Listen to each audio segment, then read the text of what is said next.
Hello, everyone. Good morning, good afternoon, and good evening. Welcome to Time for New ITIL, Time for version 5 webinar. My name is Mariusz Tokarski. On behalf of ASECO Academy, let me show you what has changed and what is this ITIL 5 all about. Let me introduce myself. I am almost 20 years in the business.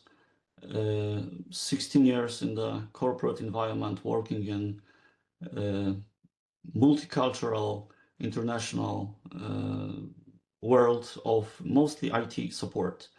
I was running the IT support teams. I was optimizing them, reducing the cost. I was running the improvement initiatives. I was transitioning the support from one vendor to another.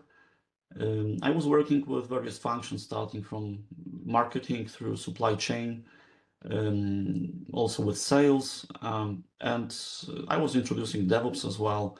One of my last roles was the site reliability engineering. So I'm using this experience to run the ITIL trainings. So I'm the accredited ITIL trainer with the designation of ITIL 4 Master. I am also the accredited by European Mentoring and Coaching Council mentor. So I'm working with leaders and professionals overall, mostly in IT, to help them improve their leadership skills, optimize the work they do, manage the workload, improve the communication, introduce some modern technologies such as AI in their work, and also improve the psychological resilience. I'm also working with the teams as a team coach to help the teams understand their strengths, but also overcome the challenges they are experiencing. So what is today on the agenda? First point is why we are talking about the new ITIL and why actually it's happening right now. Point number two, what's new versus what's changing. Point number three, if you are already ITIL certified, what does it mean for you? So what path, what courses, what certificates you need to possess in order to continue your journey?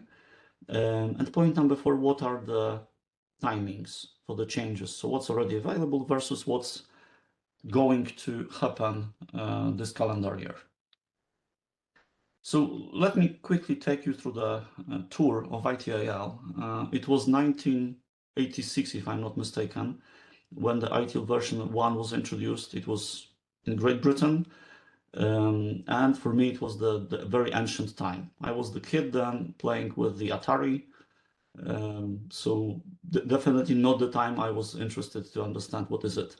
And to be honest, I only know one person, just a single person, who was certified in ITIL version 1.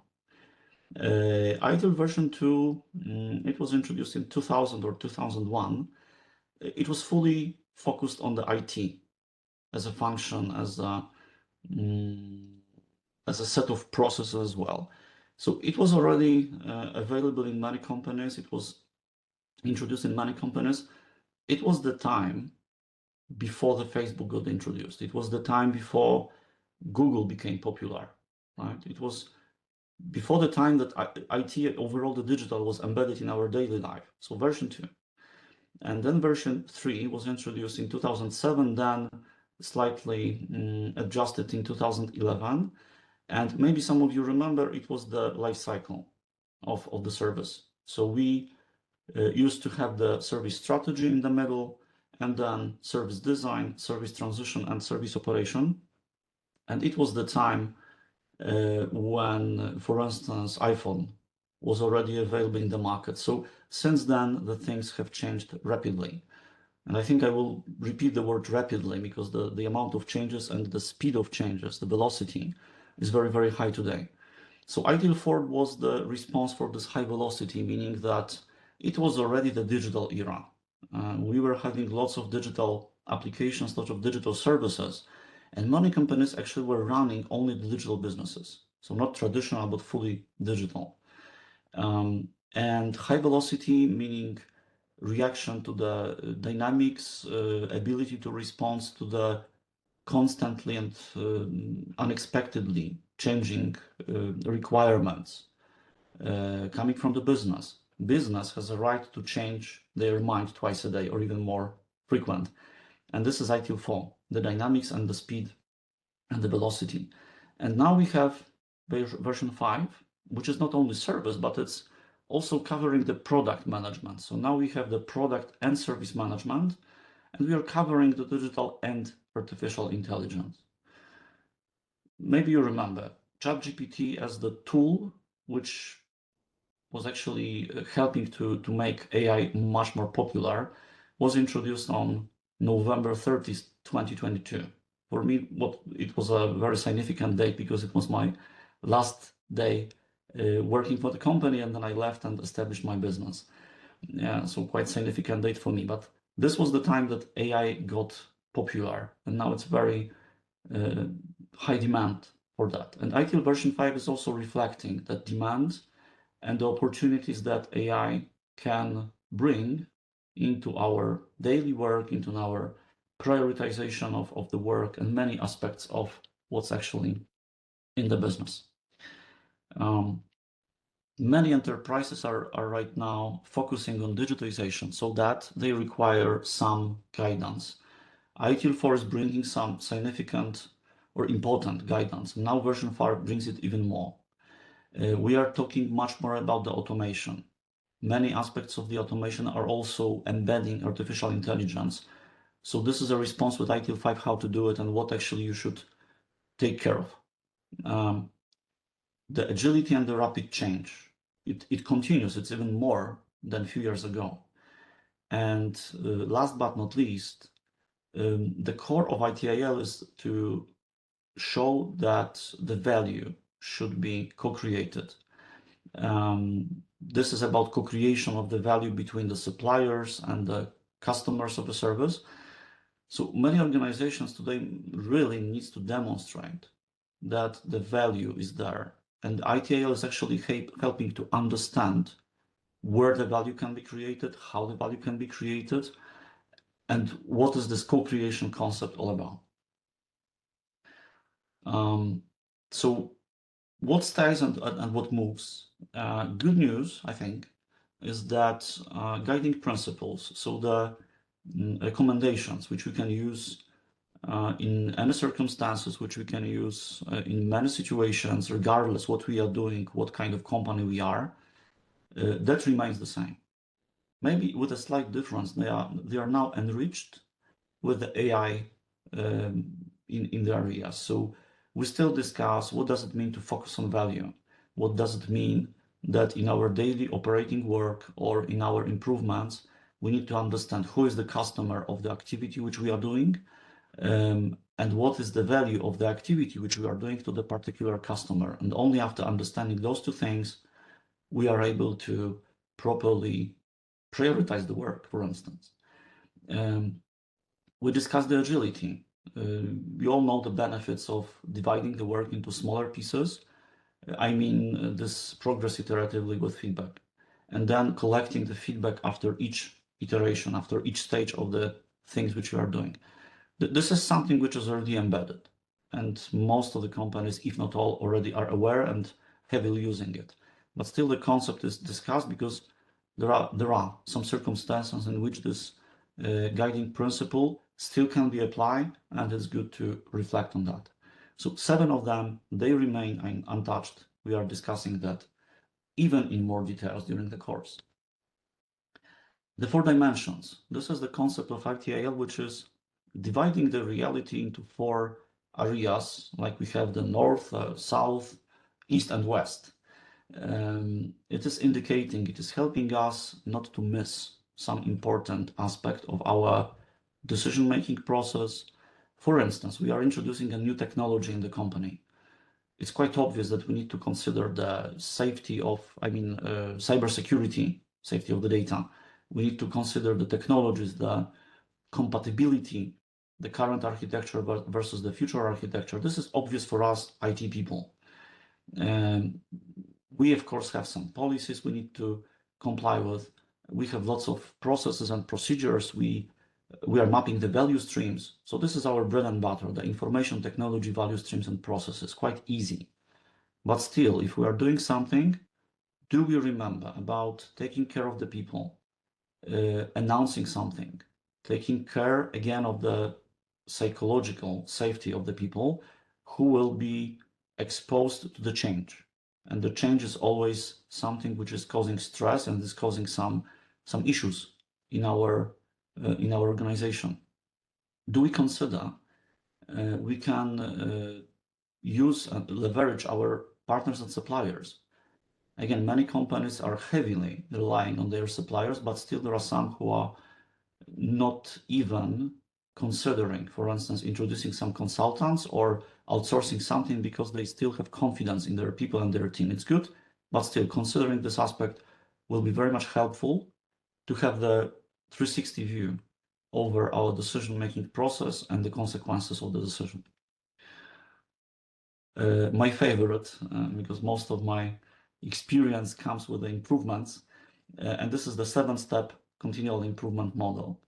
This is exactly the same as it was in the previous version, and here, considering the foundation course, we are even having space to practice that. So we are dividing into teams, into rooms, and then we have time to demonstrate how this tool can be used in the very specific challenges that those people who are participants are experiencing right now. So more practice in that area. This goes away. This is the concept which, to be very transparent, many trainers, including myself, were having challenges to explain what is it all about and how we can use it in our daily work. There is a cube inside, and this cube is actually containing some activities which we are using to build the value stream in the organization, to build or to discuss the value stream. And for instance, we have design and transition. Usually design and transition are a bit far away from each other because there is some build in between. We are doing some testing and so on. So we were circling around this cube, trying to, create some simple diagram. Guess what? It was really challenging. It was quite difficult. Now it's going out, and instead of that, we will be having something which is, I believe, much more intuitive. If you look into those 8 phases of the life cycle: discover, design, acquire, build, transition, operate, deliver, and support. They are actually reflecting the journey. And it is much easier now to discuss because this is quite streamlined, but still, it doesn't say that we need to follow exactly the diagram. We will be able to use those activities to illustrate, to visualize some concepts or some flows which we are working on. And that's the value chain concept. It still remains as a part of a system. Now the system is called just the value system. In the past, it was service value system. Now it's a shorter term. But still the system includes the concepts such as guiding principles, such as governance. We are still discussing it. It hasn't changed. We are discussing practices, and we are still having continual improvement as a very, very important part and being a solid career for adjusting our services and products to constantly and frequently changing circumstances, business requirements, external events, risks, and so on. So those concepts stay, and still we are transforming the opportunity and demand into value using the diagram. Good news is also that the practices are exactly the same. Still, there are 34 of them. However, we are dividing them into 2 groups instead of 3 in the past. It's not a very significant update, but the books which were already available are still valid. There are no changes in those books because of the version 5. And during the foundation course, we are discussing some of those practices. However, not every practice will be discussed in details, and I will guide you through that later. Practices are more embedded in the life cycle. So now it's a clear mapping. For instance, let's take the support as an example. The support, what's the first thought if I say support? Which practice is leveraged there? Service desk, monitoring and event management, incident management, problem management, definitely. So if we are looking for a hand, we are in this particular moment in our life cycle, and which practices we need to understand and maybe leverage, embed in our work. And here is the answer. This is just a fraction. So for instance, you don't see the incident management, but just to illustrate how much more detailed guidance we have when it comes to how the practices can be really used when we are making some either choices or simply introducing something. Stage by stage in the life cycle, we have a hint, for instance, like the support. The E stands for enabling practice. So this is a core which we need to understand. And it will be very powerful help from ITIL to learn about problem management, about incident management, not on the slide, I know. Learn about relationship management if we are already in the support mode. And it comes with every single life cycle stage, and there's a lot of guidance there. In foundation course, I already ran it twice, so I can tell you a bit more how the people react. There are some concepts which were not covered in the foundation course, and now they are moved from the advanced courses to the foundation. And I think it's a good direction because, for instance, talking about the relationship and helping the organization understand what is the difference between the basic relationship, so the transactional kind of, and what's the difference between cooperative and collaborative, and what is the evolution which they can undergo to move into that partnership mode, if relevant. This is something which is very powerful to discuss even on the foundation course. Many companies are still not there, for instance, working with their suppliers in a win-win mode. And I mean the partnership here. So this is quite interesting to discuss the topic and to hear that, well, we never considered that. And now you're explaining it, so maybe we should try. Yes, you should try.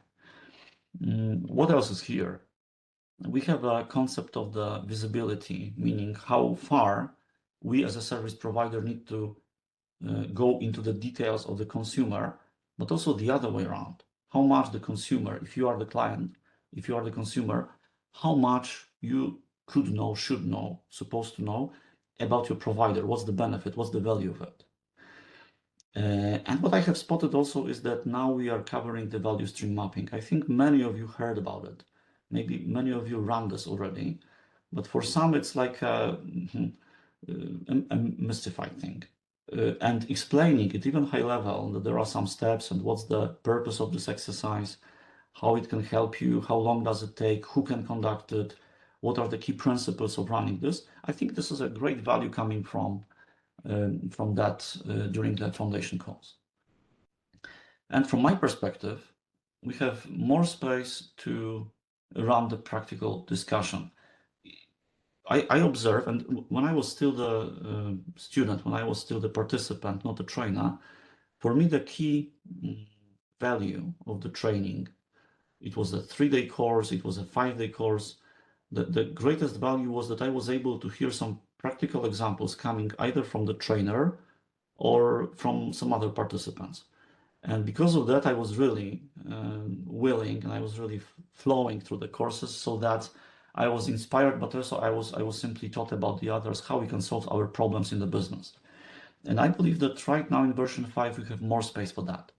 We are not running through the slides like in version 4, and I'm referring to Foundation as an example, but I think it will be applicable to all the remaining courses.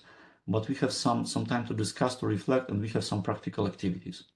So now this is a trainer who can really bring in the value by properly moderating the course and moderating the discussion, still making sure that the participants are fully prepared to the exam. It was sometimes a challenge in the version 4, and I think right now it will be an advantage, not a challenge anymore. Okay, so perhaps you have a question. I do have some certificate already, so what should I do? And let us guide you through what exactly scenarios are. If we don't cover some scenario, feel free to reach us out, because there might be some specific topics which we were not able to spot here. But hopefully after this, you will be able to understand and find yourself in your current schema and compare it to the future schema. So this is ITIL version 4. Now we are still running the trainings. So it's not like that we cut that out. No. This year is still fully in a hybrid mode, I would say. So there are still the courses which you have here on the screen available. And we are introducing ITIL 5 courses as well. So there will be some dualism, and you have a freedom what to choose. You remember the 3 paths, the left one meaning the yellow one, extension modules. This goes away. We are not having those courses anymore. For the certification, they were helping to achieve the practice manager. However, the practice manager was also able to be achieved when taking the create, deliver, and support. So this is the course in the bottom. And one of the 3, so either monitor, support, and fulfill, all, or plan, implement, and control, or collaborate, assure, and improve. One of 3. Those 3 courses, 5 practices each, remain untouched. So there is no news about changing anything, and we are continuing running them as they are. Create, deliver, and support will not be continued after we close the ITIL 4 trainings. Then the middle path, the red one, the managing professional. To achieve this certificate, to achieve this title designation, you are supposed to take the create, deliver, and support, so the bottom one, and then continue through drive stakeholder value, high velocity IT, but also direct, plan, and improve. So after ITIL Foundation, 4 courses. And on the right, 2 courses, so direct, plan, and improve, plus the digital and IT strategy. So it is the former certification schema. Now, what has happened? Foundation stays. However, this is Foundation version 5. And then you have the same courses, ITIL, monitor, support, fulfill, plan, implement, control, collaborate, assure, improve. This is on the left. And you have the new course, which is ITIL transformation.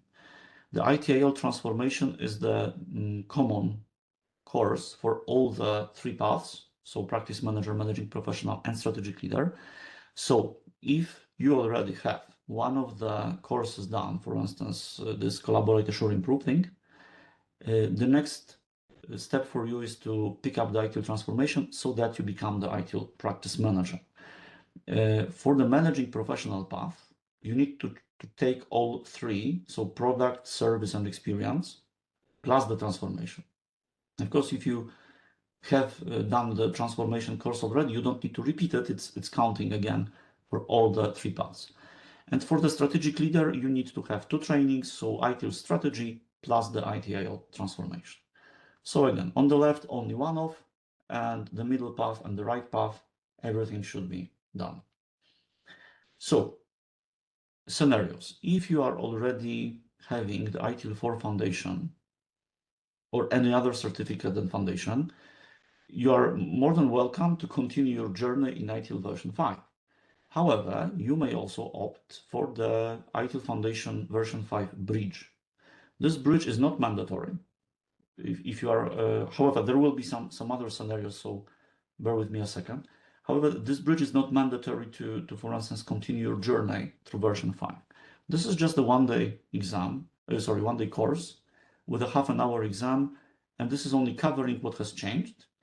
And any certificate which you possess can be a prerequisite, with the exception of cloud and sustainability courses. So these are the only 2 which are not allowing you to continue your journey in ITIL 5 by the bridge. Another scenario is if you possess the ITIL 4 practice manager, you need to upgrade through transformation. So this is the course. Let me get back for a second. This is the course which is on the top here, ITIL transformation. It's on the top of the slide. And this course is common for all 3 paths. So if you take this transformation, you will be upgraded from ITIL Practice Manager version 4 to ITIL Practice Manager version 5. Same story is with the strategic leader. If you are already having a designation of the ITIL 4 strategic leader, you just need to choose the transformation course of version 5 and you are perfectly done. You are the ITIL strategic leader in version 5. However, now the difficult part. If you possess the managing professional title in version 4, you need to go through the course which is called transition, not transformation, but transition. So pay attention to the details, please. This transition is a course which is not yet introduced. I will show you the timeline just in a second. But the changes in this path are so heavy that you need to go through more. And this transition is something which is a 5-day course. The same story is if you are ITIL 4 master. So instead of going through the full certification paths, you may want to opt in for the 5-day course, which is transition, to be upgraded or moved from version 4 to version 5. So this course is actually 5-day, and this is quite heavily packed because there is a half a day for a foundation, then you are covering product, service, and experience within 3 days, and there is a 1.5 day for a transformation. So quite a condensed thing. And this is open book, meaning that you are allowed to have a hard copy of the book, or as far as I understand, you will be able to have the digital version, but it will be already available via PeopleCert. These are the details we will be exploring later on. And this is a course which is for the people possessing the managing professional ITIL master as well. And if you are on version 3, being expert or master, you can also do a bridge directly from the version 3 to version 5. And this is something which is quite surprising, I should say, because the differences between the version 3 and 4 were quite significant. However, a PeopleCert is now allowing for such a transition, which is again the same course, 5 days, and from version 3, without touching version 4, you will be able to become the ITIL managing professional version 5. So many options. Please pay attention again to the details because there might be some scenario which are not covered here. And let me maybe get back just for a second to the slide with certification. So this transformation is something which is common. The transition is not here on the slide because the transition will be open most likely for a few months. We don't know the closing date yet, but it will be open only temporarily, so that if you are, again, ITIL 4 master, ITIL 4 managing professional, ITIL 3 expert, or ITIL 3 master, you will be able to use the ITIL transition to move directly to the version 5. What is the timeline for these changes? We have already announced and we have already conducted courses for Foundation version 5. 3 courses which are on the managing professional path, they are coming very soon because they are live on March 12th. And another course is transformation and strategy, which will be live on April 9.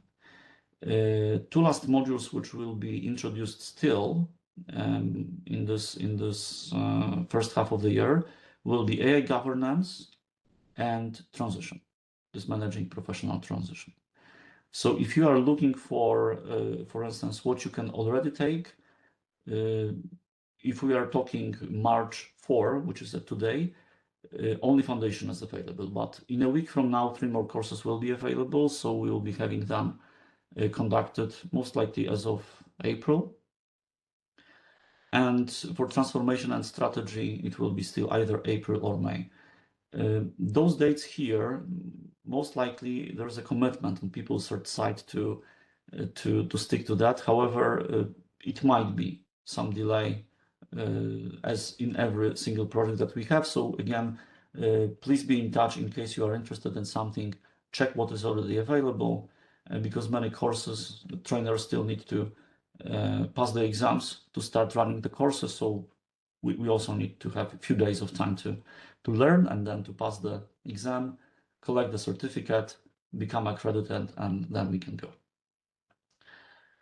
So summarizing what we already have in this ITIL version 5, it's more and more modern, it's more integrated, and it's more holistic. So it's still evolution, not revolution. We are having continuity with the previous versions. I think between version 4 and 5, there are not so many changes like we experienced that between version 3 and 4. However, I don't imagine sticking to version 4 nowadays once I got exposed to the version 5. It's really something which is much more modern. Of course, we have AI, and we call it native AI integration. And finally, we are talking both products and services. What hasn't changed, and I think this is really the strength of ITIL, is that digital experience. The value is coming through understanding what is the experience of the customer, what is the experience of the users. And there is a strong focus now to help the participants of the courses to understand that experience also matters. And one of the key things is we are, for instance, discussing what is design thinking, what is the concept of measuring the experience. And this is also becoming one of the pillars when we are discussing the requirements for a service or a product. So finally, it's there. The value didn't change. We are still focusing on value. From my perspective, my first impression was, well, there are less details when it comes to practices, what has happened. And me as a trainer was like, okay, so most likely something has happened so that we are able to find it somewhere else. And I think I'm right. I was right because the foundation is now focused on having a broad understanding and building the right mindset, how effectively, efficiently we should run the product and service management. And then if you are interested in more details, feel free to explore the advanced courses even more. Personally, I do not think foundation is enough for us to really feel what kind of help we can get, what kind of guidance we can get from ITIL. I was exploring all the possible scenarios in version 3.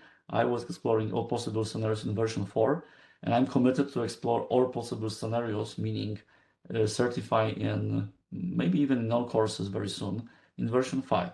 And I think it's quite exciting and it's quite useful to have all the courses internalized and embedded and implemented in our daily work. So I'm quite positive, I'm quite optimistic about it. And again, practical thing is there, and we have more space to discuss it even more heavily than we used to have it in the past. Thank you for your attention. If you have any questions, feel free to reach us out. The ASECO Academy team is more than happy to assist you with all the inquiries. And also feel free to reach me out directly on LinkedIn. Mariusz Tokarski, once again, thank you and see you on the courses. Have a great day. Bye-bye.